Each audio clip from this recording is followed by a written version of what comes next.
Hi guys! Welcome back to my YouTube channel. This is Joyce again, and in today's vlog, mag-share ulit tayo ng another tips and tricks. Sa mga bago pa lang sa aking channel, ang channel na ito ay nabuo para sa mga pagbabahagi ng mga kaalaman at tips and tricks.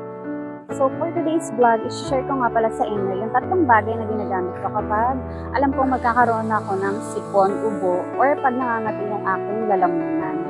Disclaimer lang guys, yung mga products nga pala na ipapakita ko sa inyo ngayon ay hindi ko sponsored. Gusto ko lang siyang i-share sa inyo kasi ito yung mga bagay na nakakatulong sa akin kapag malapit na akong ubuhin or kapag nangangati pa lang yung aking lalamunan. Yung unang product na ginagamit ko kapag nakakaramdam na ako ng pangangati ng lalamunan, itong Camilosan Anti-Inflammatory Spray Solution. Ganito yung itsura niya. Bibili mo itong Camilosan over the counter sa mga pharmacy or sa Watson's Mercury Drugstore. So, kung paano naman siya ginagamit, kapag nakakaramdam ka na ng pangangati, i-spray mo lang siya sa lalamunan mo ng 3 beses. Nakakatulong to para mawala yung kati sa lalamunan mo upang hindi lubusang magtuloy yung ubo. Ayan guys, so hindi ko nawawala sa bag ko. Lagi ko siyang dala-dala. Every time na maangat yung lalamunan ko, mag-spray na kaagad ako na. Guys, flex ko lang itong puno sa likuran ko. Ang ganda niya. Hindi ko alam kung anong tawag dito.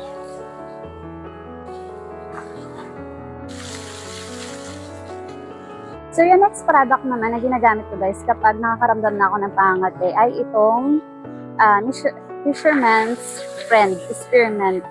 Ayan, para lang siyang candy, tapos maanghang yung pakiramdam sa lalamunan. Ganito yung itsura niya guys, sugar-free na din siya at nakakapagbigay ito ng ginhawa kapag meron kang ubo or kapag makati yung lalamunan mo. Mabibili mo nga pala ito sa Watson's for only 59 pesos lang. Meron din siya sa mga Mercury Drugstore or sa ibang mga pharmacy. Okay, tikim tayo na isang piraso ngayon. Bali, ang maganda dito guys, resealable siya. Kaya pwede mo siyang isarado pagkatapos mong buksan. Next product naman ipapakita ko sa inyo guys ay itong anti-cough mouth spray. Ito yung binili ng kapatid ko nung nasa Thailand kami. Then ito rin yung ginamit ng ate ko nung inubo siya. I-spray mo lang din siya sa lalamunan. Parang Camilosan lang din siya.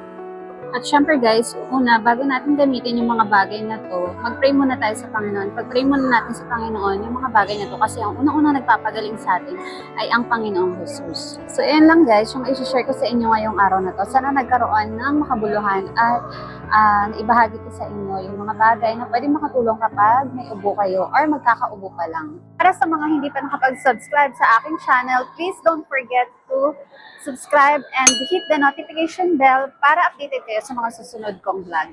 Thank you so much for watching!